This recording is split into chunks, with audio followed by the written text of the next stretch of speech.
Hello, everybody. It's Romania Black. We are on part 3 of our journey into the Modao Zushi novel, manhwa, and audio drama. So, in the first part, we went through chapters 1 through 5, which covered all of episode 1 of the Donghua, and then in the last section, we did chapters 6 through 10, which effectively covered episode 2. So, I've been told that going into this, that around the time that we get to this part, we're getting into things that aren't quite in the timeline of the Donghua, that things are going to start shifting around. So I am a little conflicted because I don't want to get into season 3 material yet with the novel. I want to watch season 3 of the Donghua and then go back and finish the novel and the manhwa and the audio drama. So I'm thinking that we'll get to season 3 with the novel, audio drama, and manhwa, and then kind of hold off until we watch the Donghua, and then while we're finishing up the novel and all that fun stuff, then we'll get into the Untamed and do all that. So it may be a double dose of Modao Zushi and the Untamed on Mondays when we get to that point. But with that being said, what we're going to do today is go through chapters 11 and 12 in the audio drama. And for some reason, I told Wu on Patreon, I was like, for some reason the audio drama, and I've got links to them both down below, the audio dramas list it lists chapters 11, 12, and 19, and then it goes 13 through 15, which we're also going to look at in this, and then 16 through 18. So I don't know if maybe we do some flashbacking, since we're getting into the flashback in the season, if we do a flashback and then it cuts back in chapter 19. So what I'm going to do is, with the audio drama, I am going to just watch with this first video chapters 11 and 12, and then once the events of chapter 12 stop, then I'm going to stop the video, and I'm going to come back to it when we get to chapter 19. So I don't want to skip ahead in case there's something there. And then I want to go to chapters 13 through 15, which are in their own story. So I've got notes out here to the side. I have notes on the manhwa, notes on the novel. I'm pretty excited to listen to the audio drama. I'm not going to lie. Yeah. So, okay. With that being said, but yeah, we're going to definitely, I know where this chapter 12 ends. And so when that happens, then we'll just stop this video and we'll talk a little bit about chapters 11 and 12 and the manhwa before moving on. So, with that being said, let's do this. So, we are going to start, make sure I got my ears right. We are going to start this here audio drama for chapters 11 and 12. We're going to start that here in 5, 4, 3, 2, 1, and let's go. My timer might be a little bit off, but that's okay.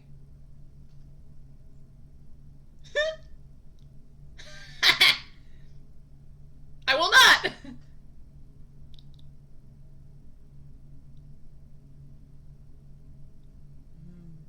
You going back to the cloud recesses, baby!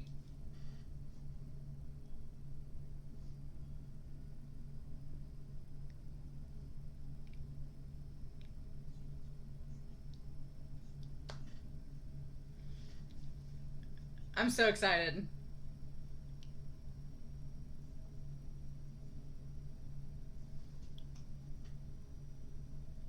Yes! Okay.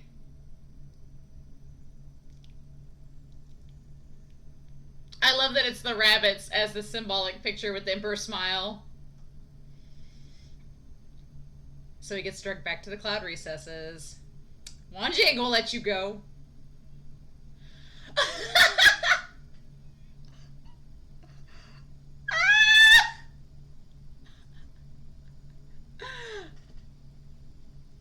They're like, young Master Mo, please stop. You're the one that said you liked him.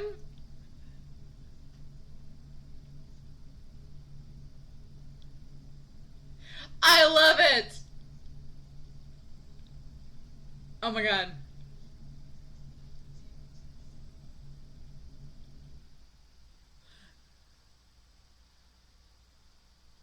Uh-huh. What ancient year are you from? 14,019 rules. My life is so hard.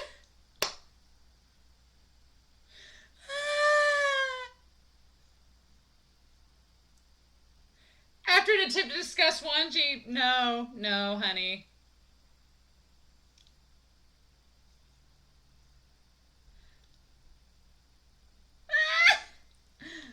His crying is amazing. Why don't we just gag him? Ah! When he gets done crying. Ah! Ah!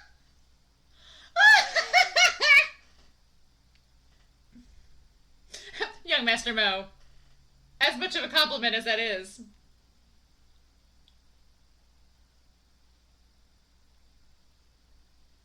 Ah, lots of people have imitated.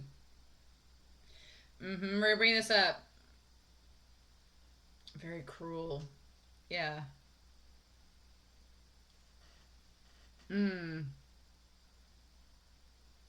Easily suspects.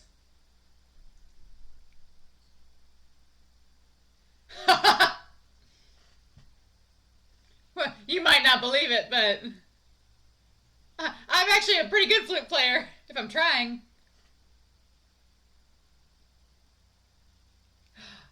Uh,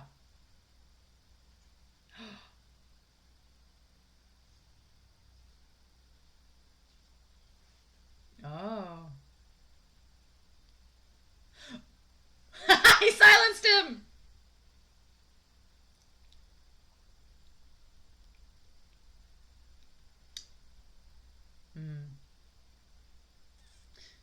So we're getting stuff from the second season already.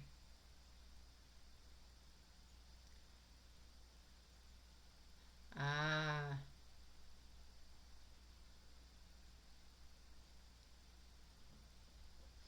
The hand, yeah.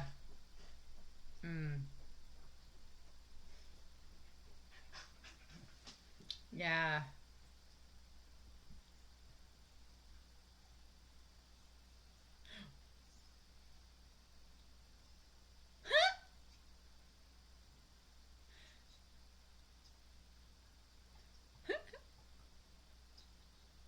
And so happy.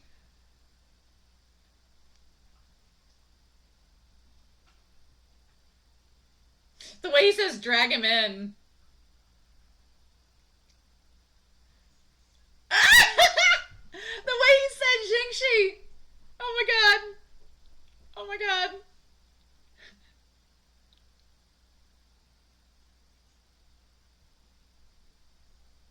No one's allowed in. Ooh, even the cleaning up is done by himself.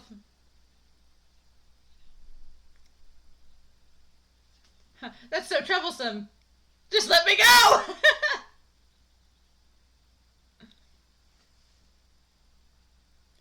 Yeah, the whole thing with the Jade token. You can't go anywhere.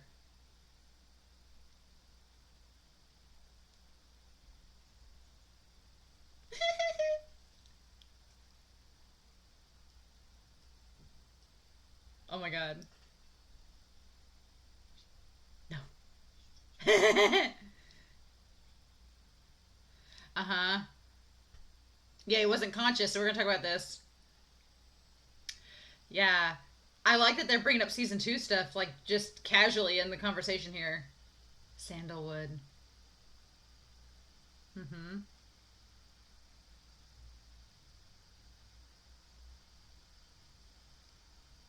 Ooh. Uh-huh.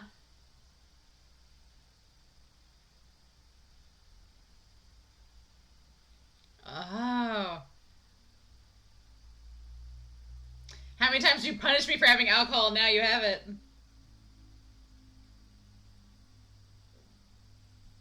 Yeah, he's really changed. A lot, actually. Oh my gosh. The voice acting here is perfect. It's so good. Of Gusu.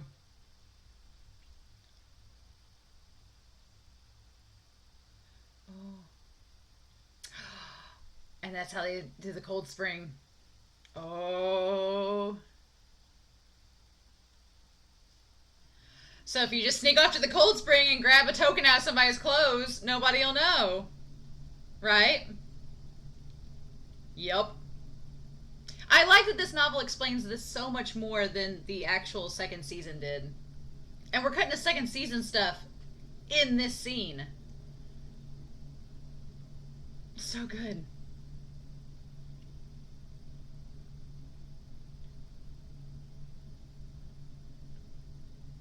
Uh-huh.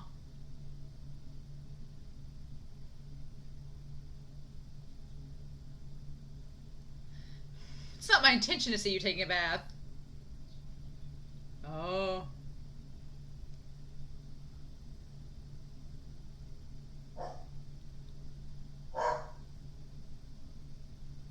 Oh. Uh-huh. Hmm.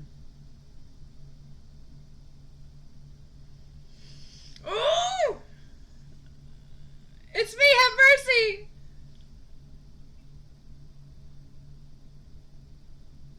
And he tries to run away!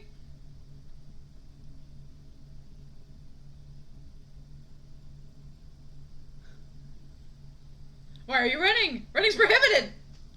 Oh. Gosh, Wushin, you're so desperate to get chased away.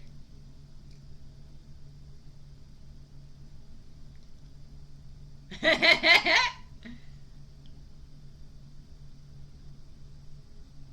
he someone you can peek at?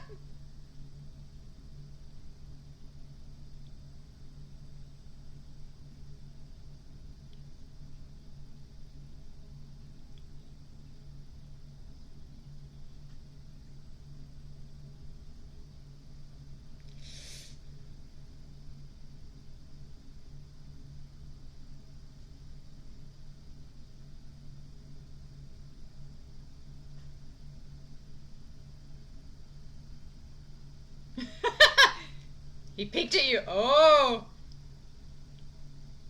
He said go. Oh.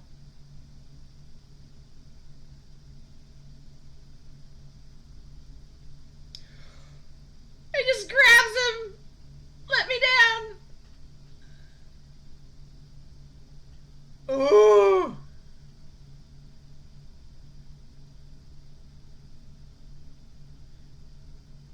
Oh my gosh. He's changed, Wushin, don't you know?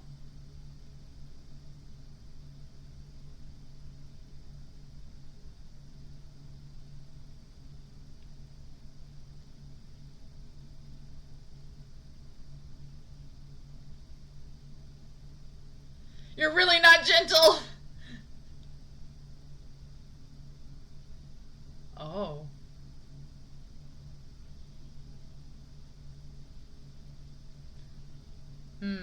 Now, Wushin, you could have just left him alone. Does he already know who I am? Ooh, yeah.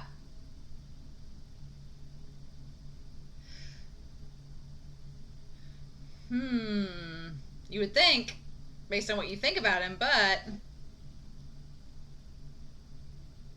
Oh, but honey...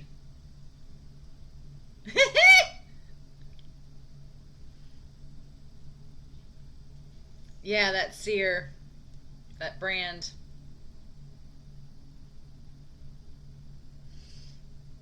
Mm-hmm. Yeah, I really want to know what happened to him, but I don't want to be spoiled. Yeah. What did he do? We don't know. Now, Wushin, you could have just went to sleep. You could have done that. But you're not going to.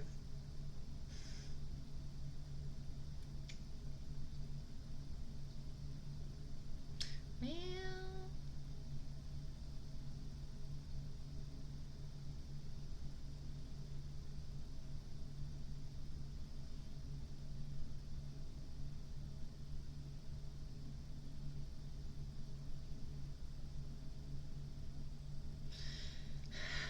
Oh, Wushin.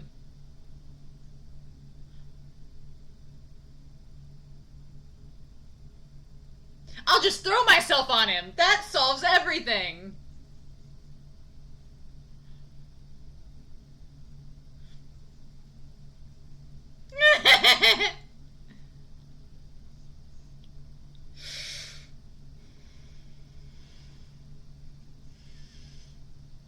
Oh, honey, you are sending the wrong signals.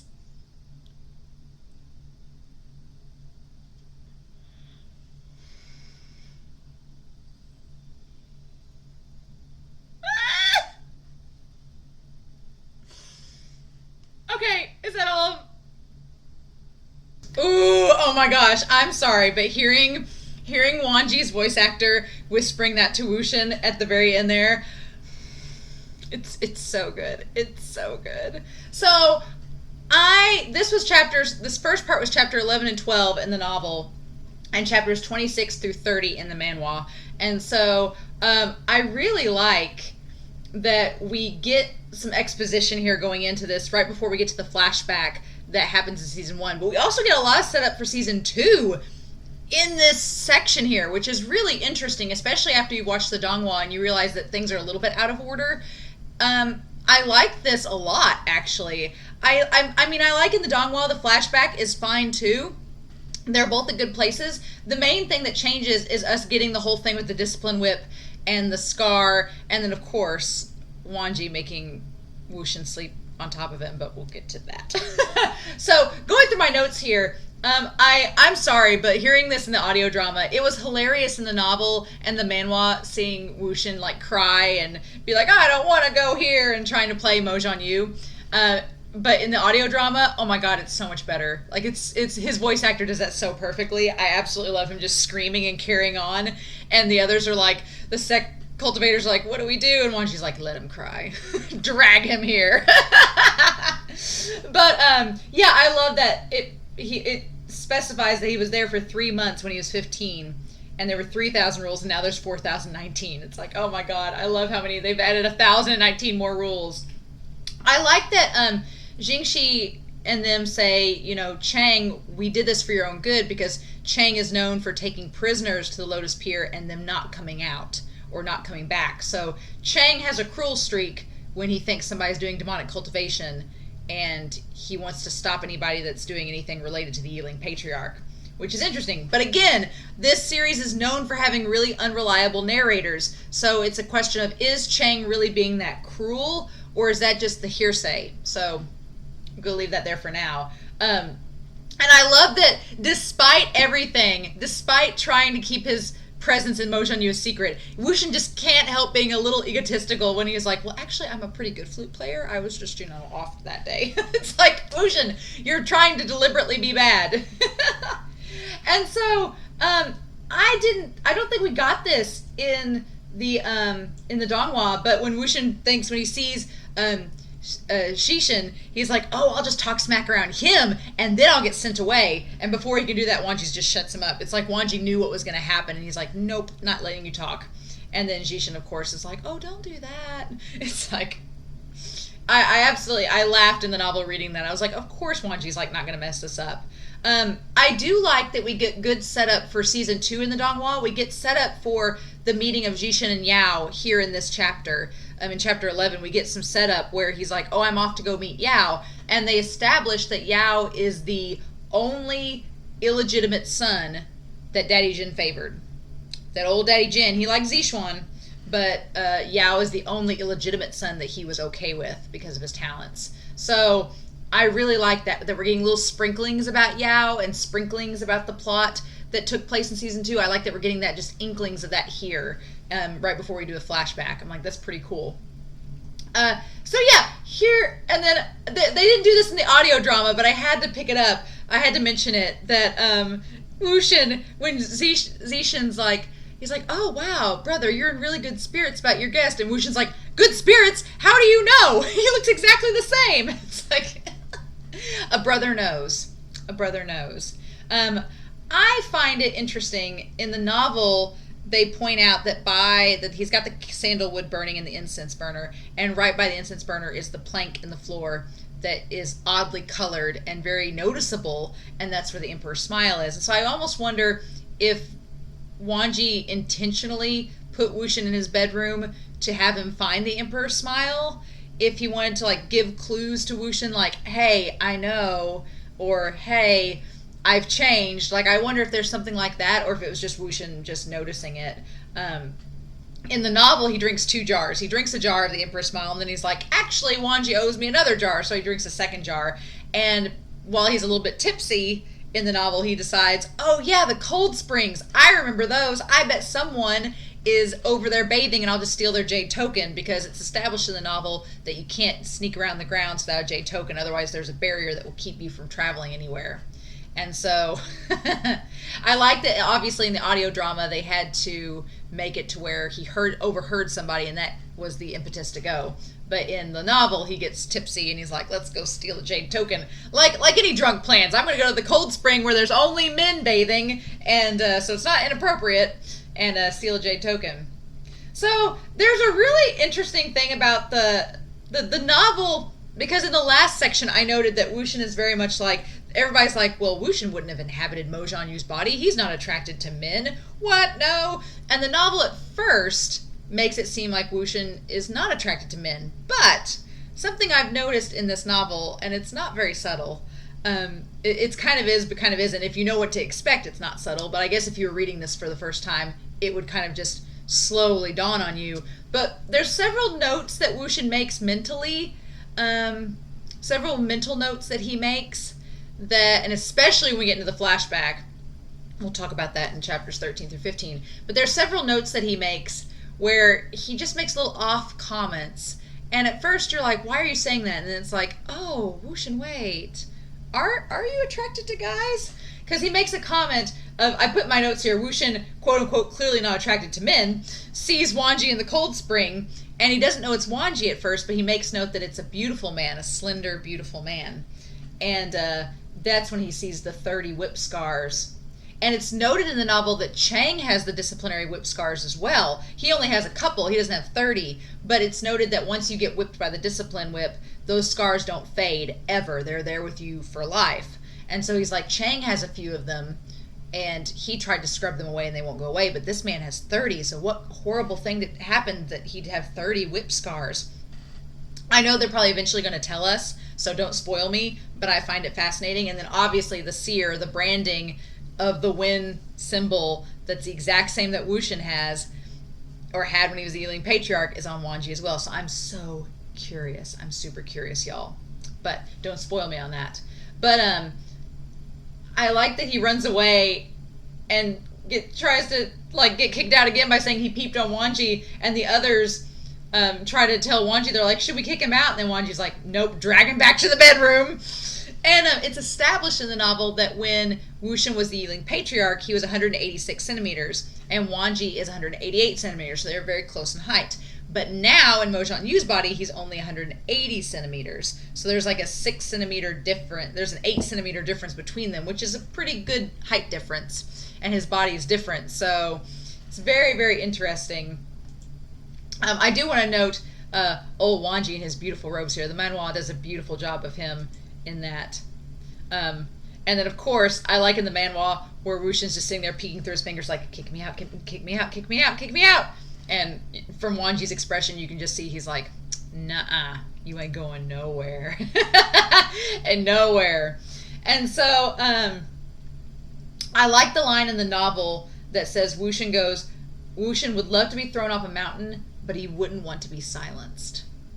And I think that's pretty much, that speaks volumes for his character. He would go through ordeals, but having his voice taken away, he wouldn't be able to stand.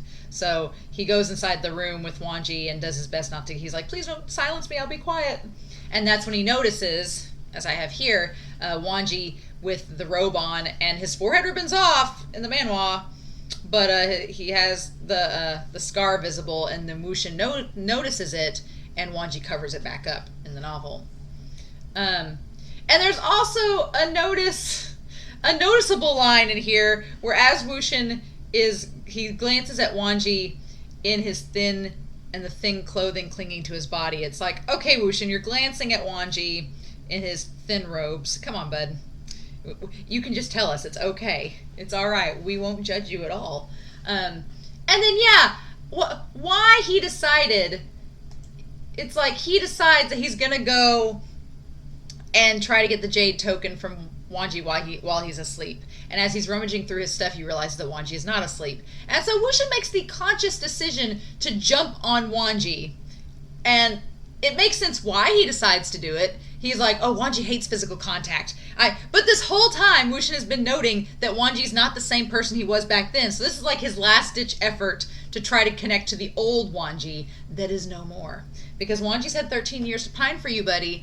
And here's the thing. WuXian is just setting himself up. Because back with Chang, WuXian's like, Wangji's my type. And here, he's been like peeping on Wangji in the cold spring. He's been telling the subordinates that too. And now he's literally on top of Wangji. So what do you think Wangji's going to think? I mean, you've been doing all these advances. What do you think he's going to think about you, WuXian?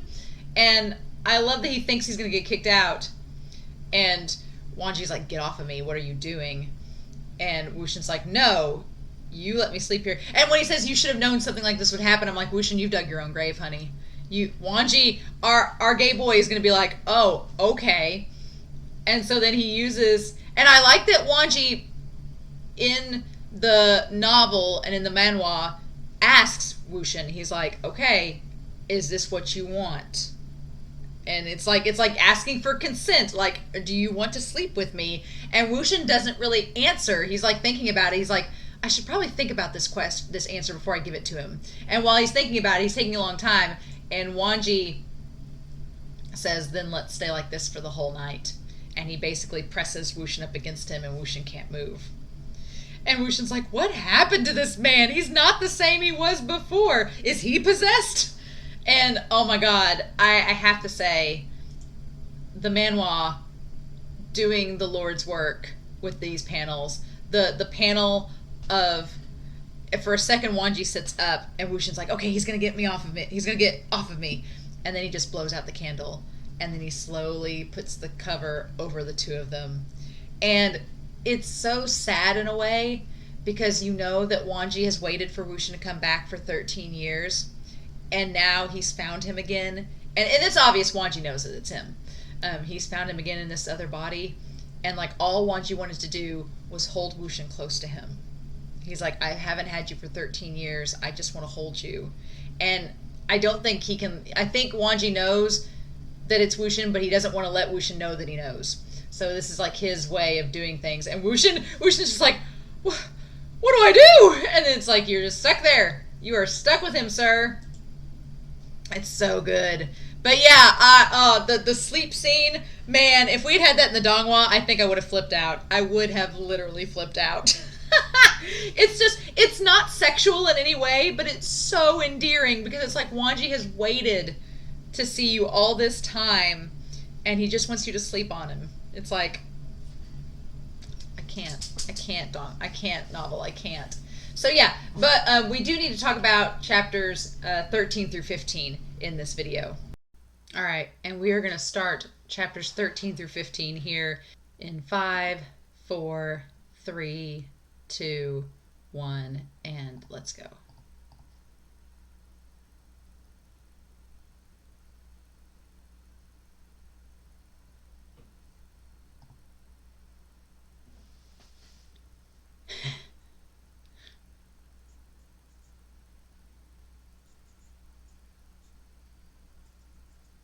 Oh.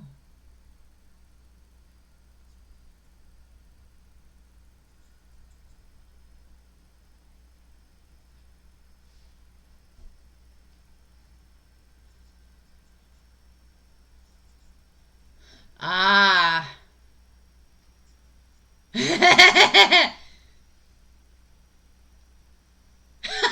like, if I have to. Aww.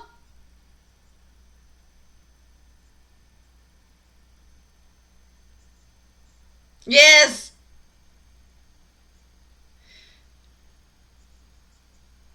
Yeah. Yes.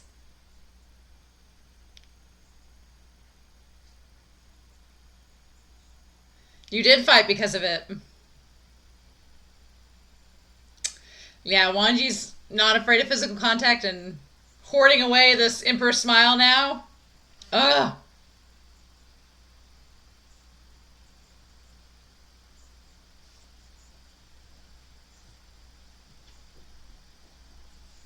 Mm-hmm. Ooh. Okay, so is it going to be flashback time?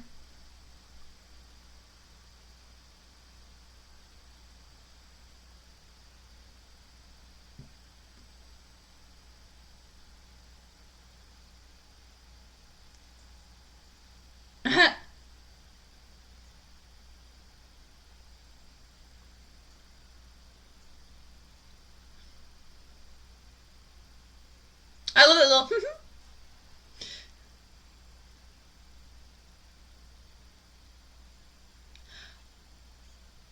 Oh, take it back.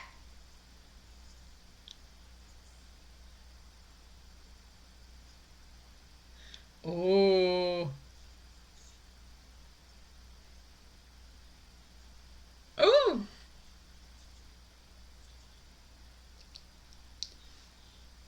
Tell me what isn't prohibited in your sect, please. I like that we're getting in this audio drama. Uh-huh.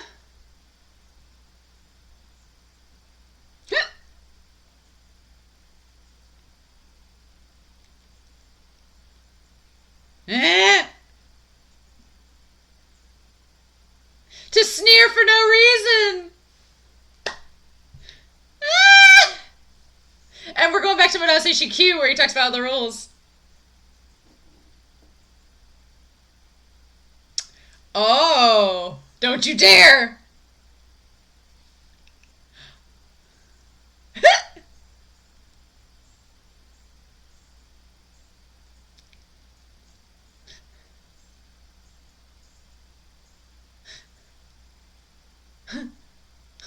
Oh, Chang.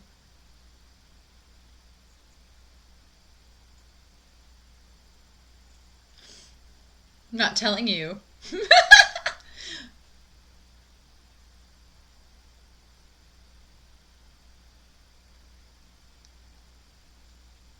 On your first day.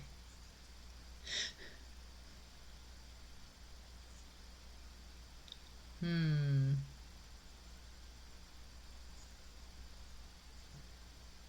Get lost already. Hmm. Aw.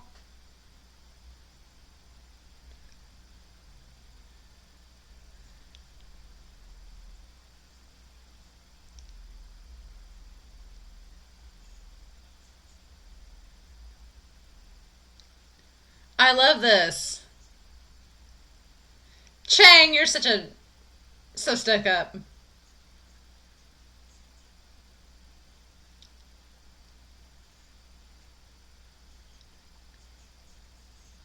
Okay, we're name dropping Zishuan. Don't cause any trouble. Yeah. Oh, and it's Swaisang.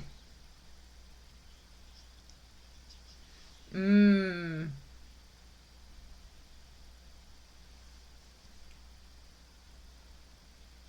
Wanyan. Hui Song.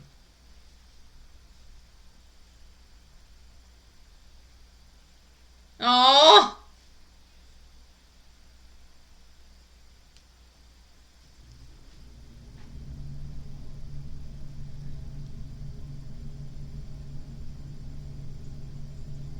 Oh God, Kieran.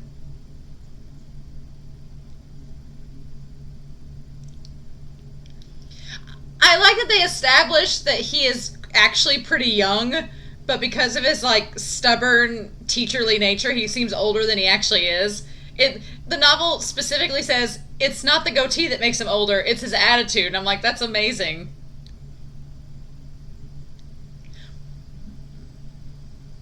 Uh-huh. Foreshadowing indeed.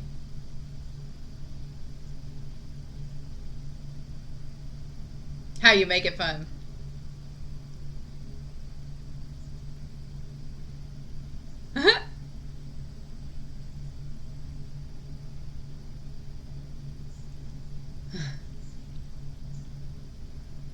Mm. And Spezits. Mm. I'm just naturally smart.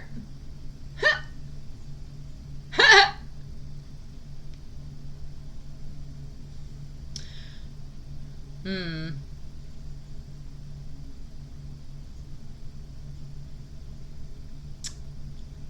They're nothing like Lotus Spear. And the one person you shouldn't provoke is Lanzan. No. His proudest disciple. Lanzan.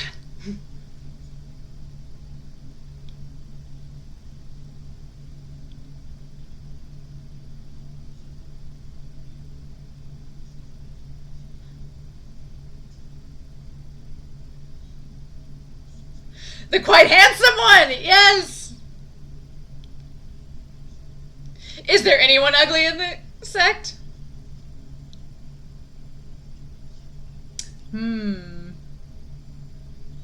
Very handsome.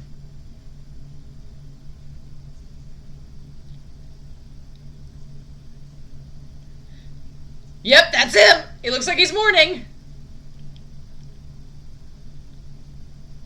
Oh my god.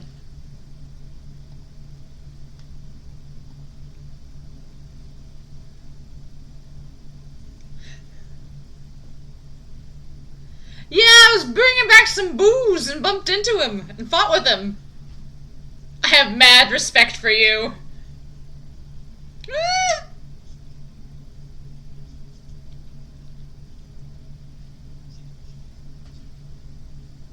Okay. Yeah, notice how WuXian says, he's very handsome. That's how you know it's him.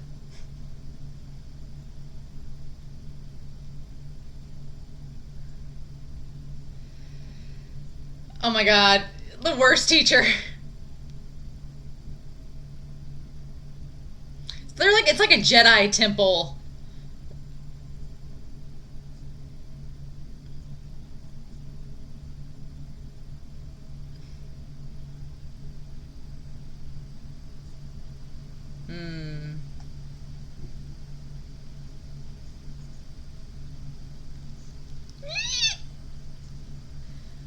Outworn rules.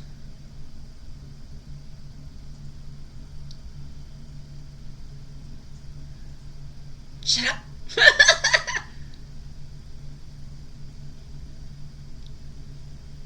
No one bothered to look. Oh, yeah. Oh. He's like, enough of you have broken the rules that I have to do this.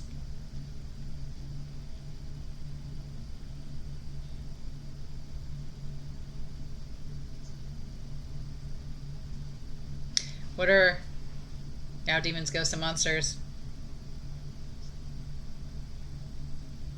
I like that we got this part in the Donghua to differentiate them. It was like a nice piece of exposition to set this up, but it also sets up his whole thing as the Yiling Patriarch as well.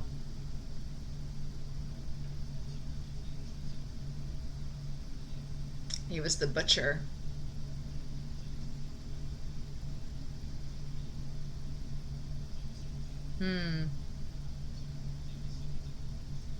And I want to talk about this, the first person who reduced the rise of his clan over the sect.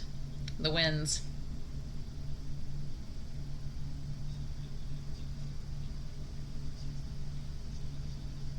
Well, it's easy for you to know this stuff.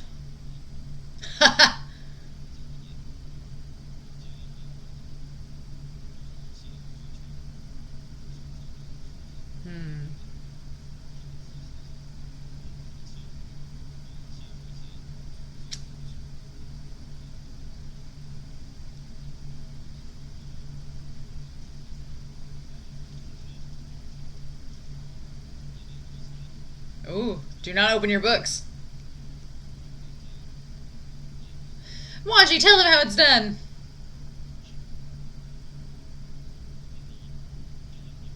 You're such a goody two-shoes in this.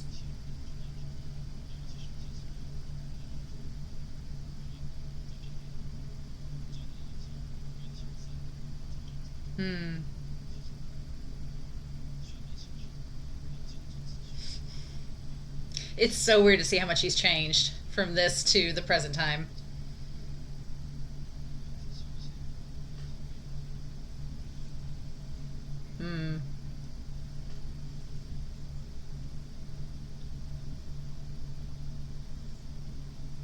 Empty reputations.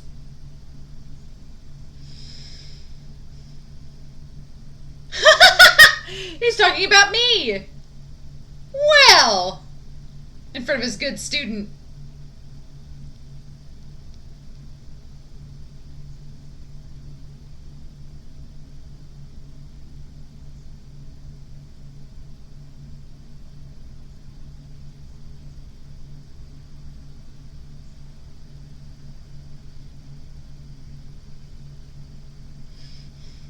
Follow the rules. Doesn't change. Such a waste.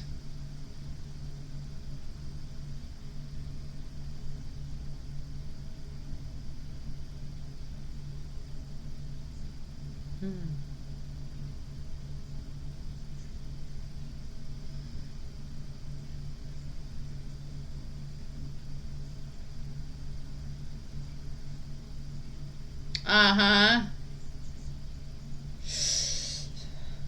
Yeah.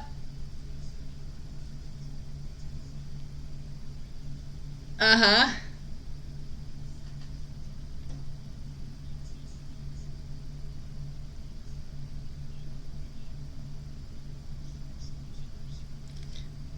Yeah.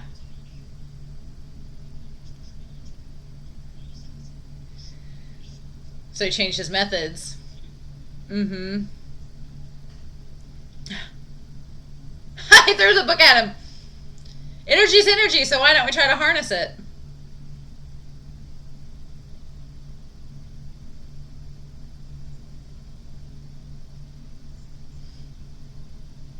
Yeah. Well, I haven't thought of that yet.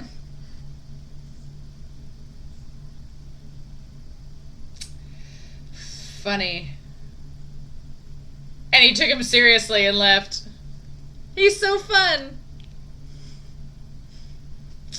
It's a nice little foreshadowing to the Yiling patriarch there. I really like that.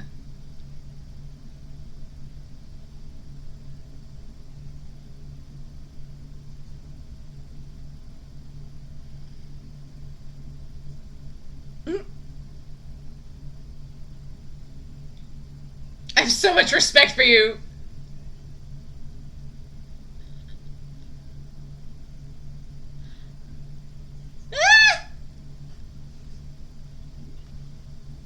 He wanted you to get lost. What else was I supposed to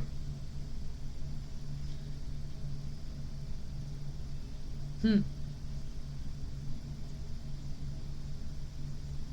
But you're not at home.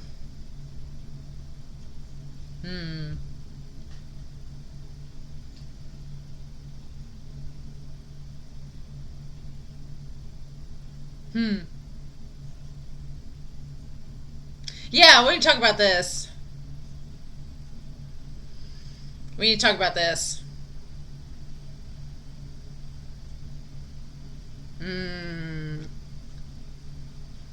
Ah. This is interesting. Okay, okay.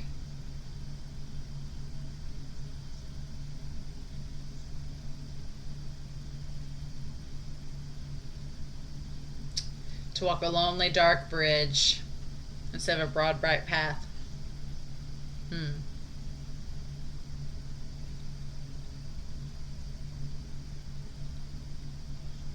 Huh.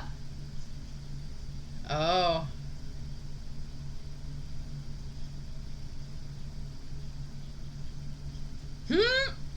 You're being punished.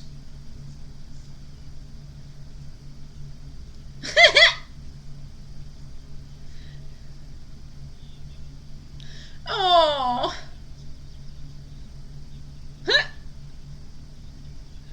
Why would I copy their rules? Ah. What favor do you have?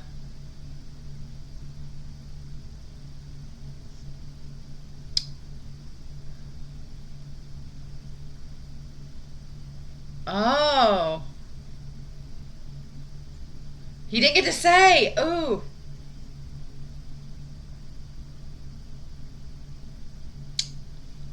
Don't leave.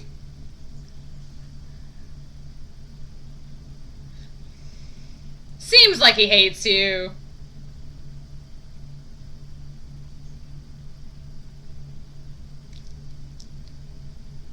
Mm.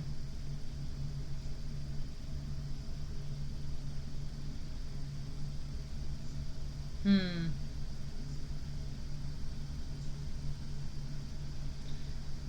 He thinks he's good looking?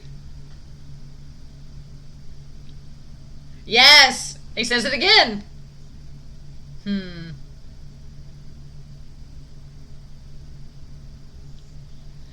Oh, this is it. He likes to give out tests. And this is, okay, we'll talk about this. Hmm. Help me during the test. Let me cheat off of you. Oh, he's been there 3 years.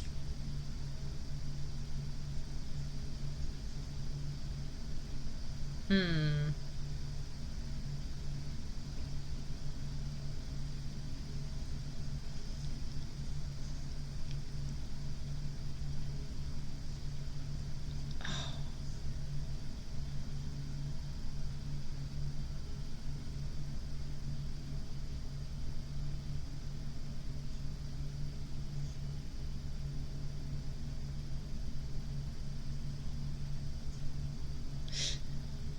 And this was in the Donghua.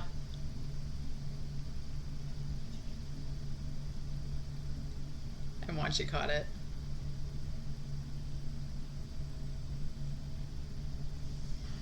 Oh, you know.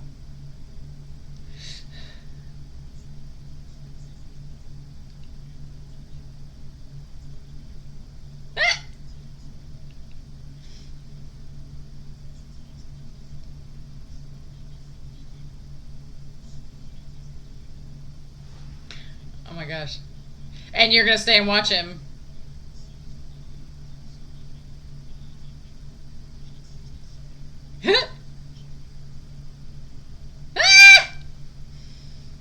I love it. I don't think they had the cheating test scene in the novel or the manhwa. I think it just cut to him having to copy the rules down.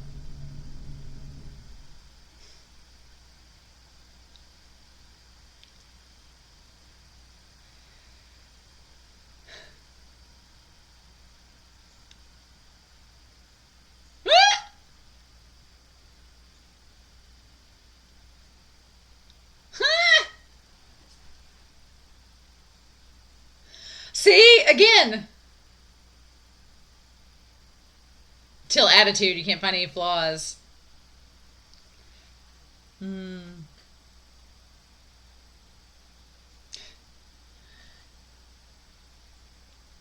Oh. No matter how good looking he is.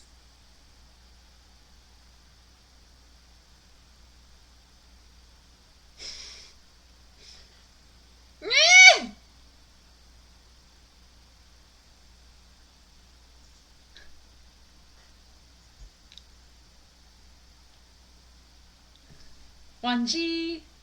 La Wangji. La Jean. I love that just inhale. He's like.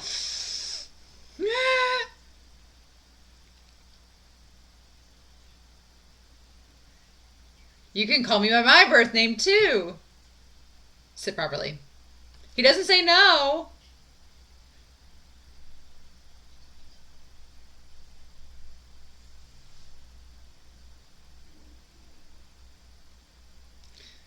Oh, and he doesn't answer that either.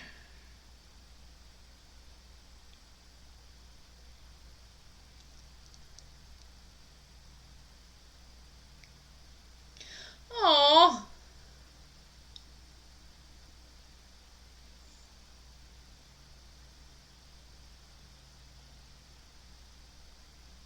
No.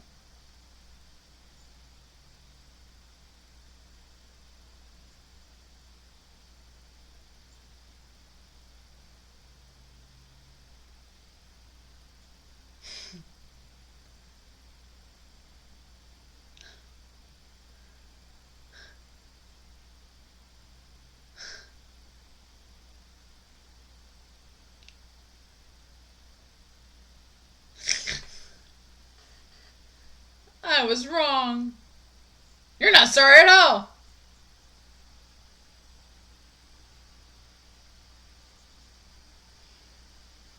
So noisy.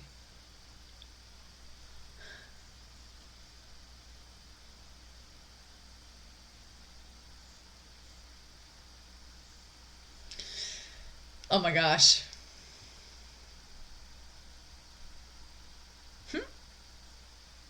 Ah!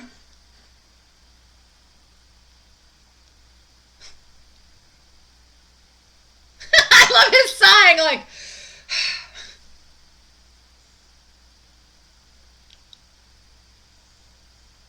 I'll annoy you to death with Ryan.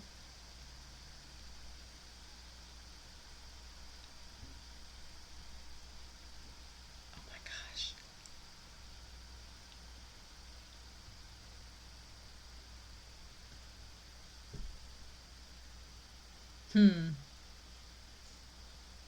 Last day to face the wall and reflect.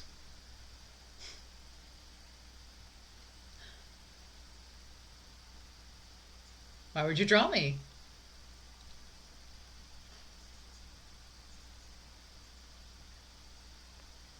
You never want to leave anymore.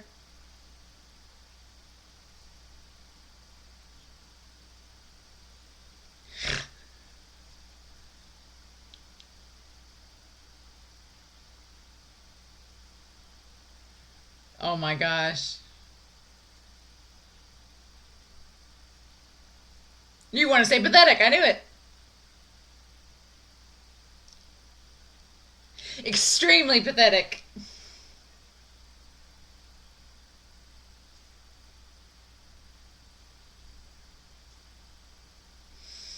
Oh god, yes.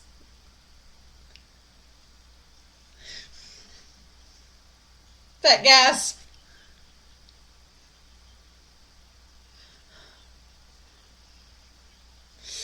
Oh no. Ah! And he called him by his birth name.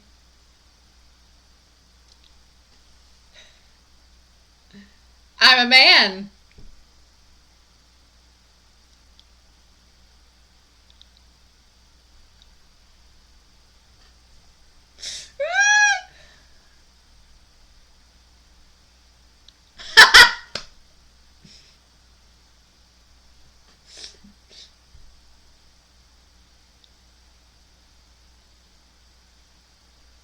I borrowed it.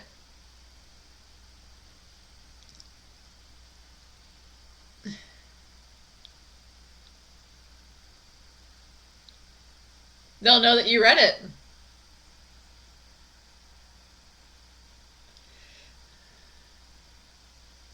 Ah!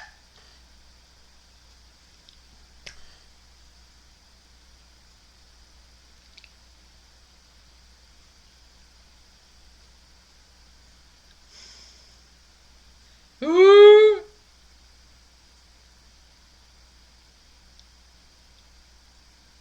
Get lost!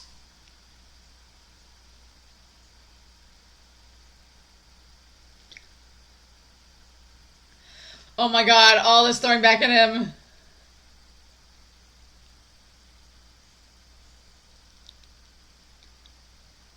I'm best at getting lost. Oh my god. Yes, please.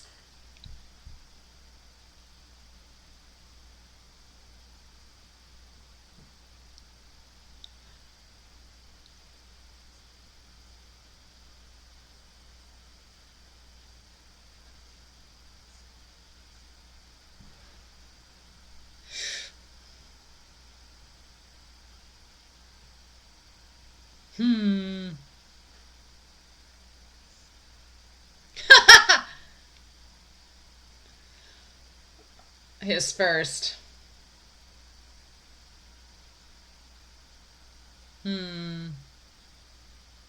Yeah, why are you proud of that?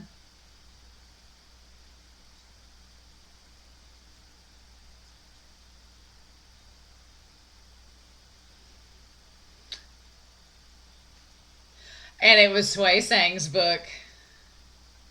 Ha!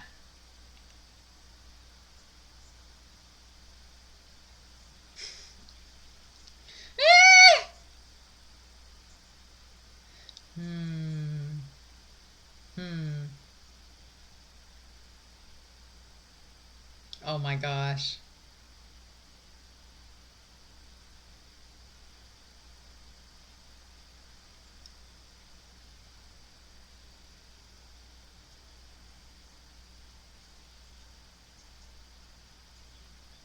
Oh.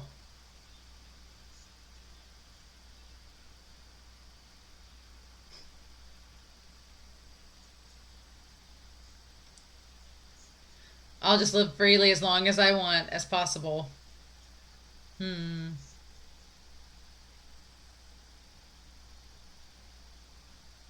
Hmm.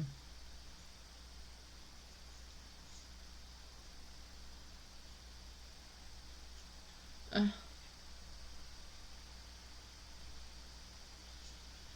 his older brother. Hmm.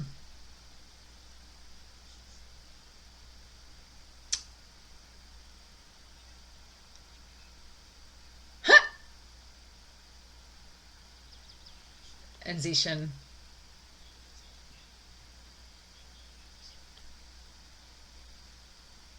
Zishan.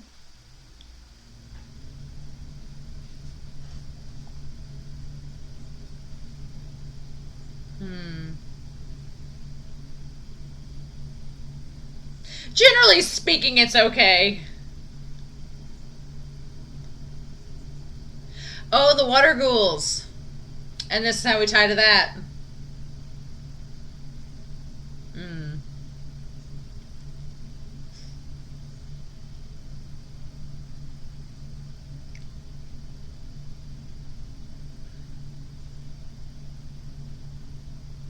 Hmm.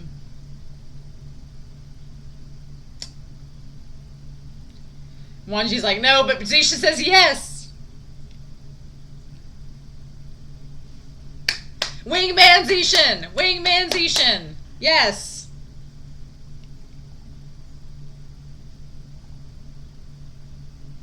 Seems like a different song. So, this ending seems different. So, yeah, the novel actually ended a little bit before we saw Zishan. It ended like right at the end there with the pornographic book. So, I like that they're setting up with the end of this going into the Water Ghoul episode. That'll be interesting. So I'm assuming chapter 16 is going to pick up with the Water Ghoul, which was episode 4 and 5.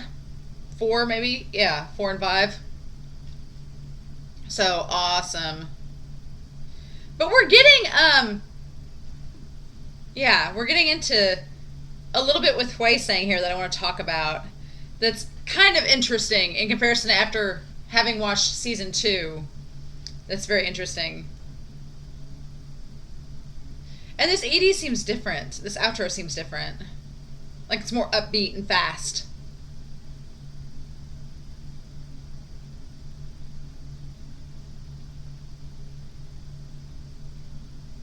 Hmm.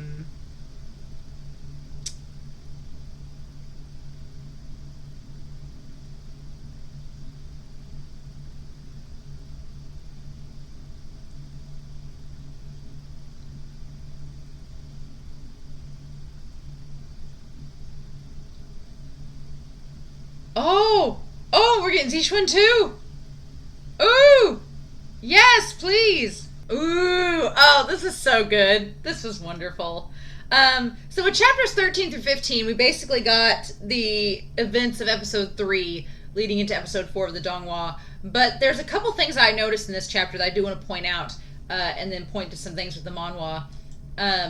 First of all, I did not realize that Hui Sang was only a half brother to his older brother Mingzhu, the badass knee brother. I didn't realize that Hui Sang is only a half brother. They have different mothers. They just have the same knee father, but different moms. So it's kind of like a Zishuan and Yao similarity, that they both are Daddy Jin kids, but they have different moms as well. Also, as you noticed in this audio drama, Wuxian, for someone that claims he does not like guys, this entire set of chapters, 13 to 15, he is constantly talking about how good looking Wangji is. He's like, because he gets caught, to bringing the Emperor's smile back, and the next day Hui Sing's like, oh, there's one guy you need to watch out for, and Wuxian's like, oh, is he the lad that looks quite pretty?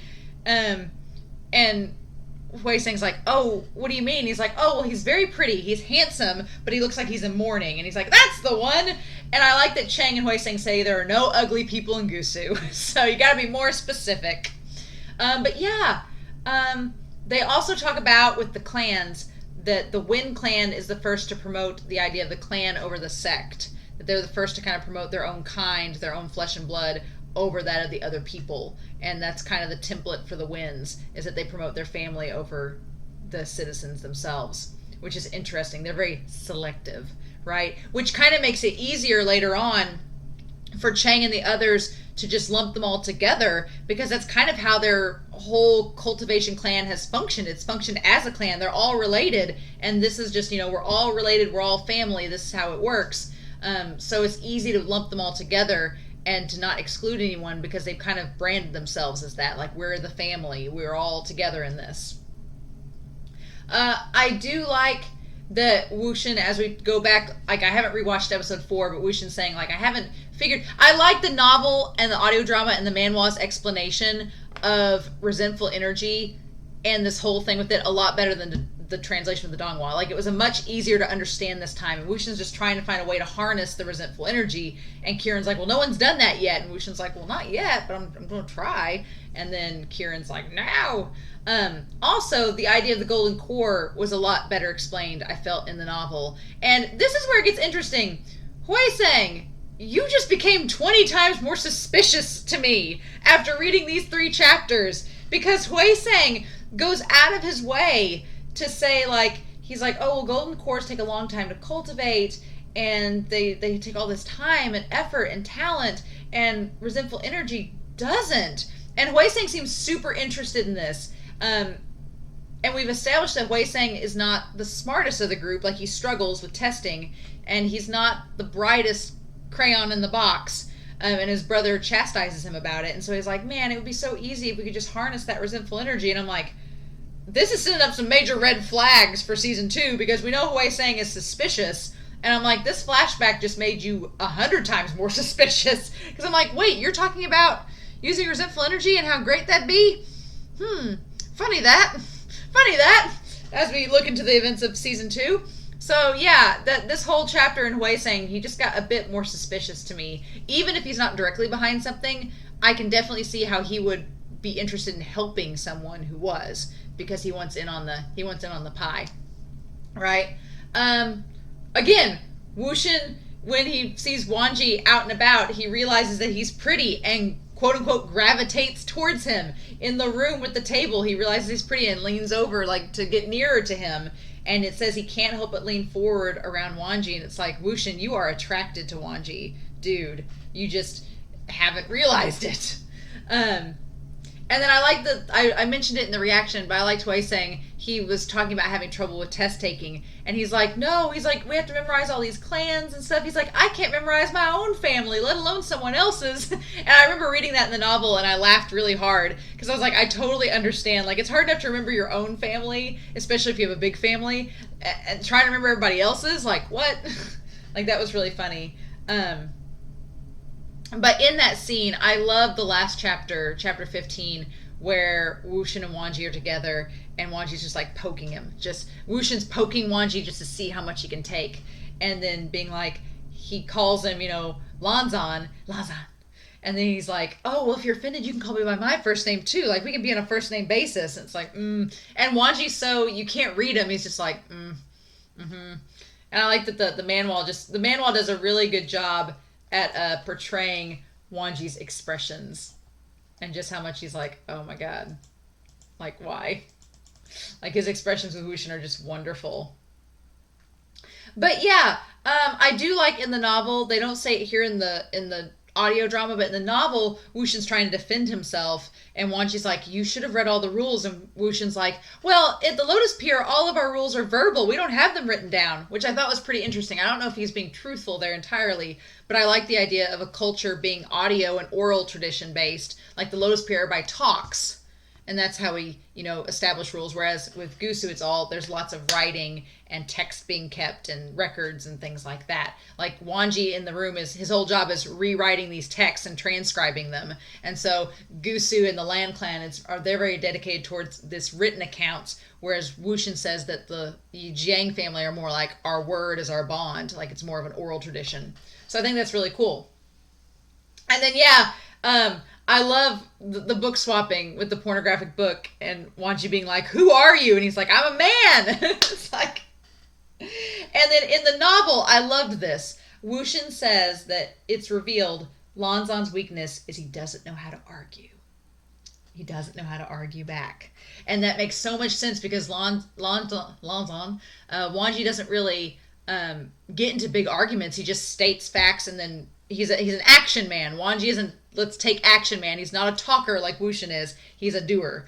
And so I like the idea that his weakness is he doesn't know how to argue.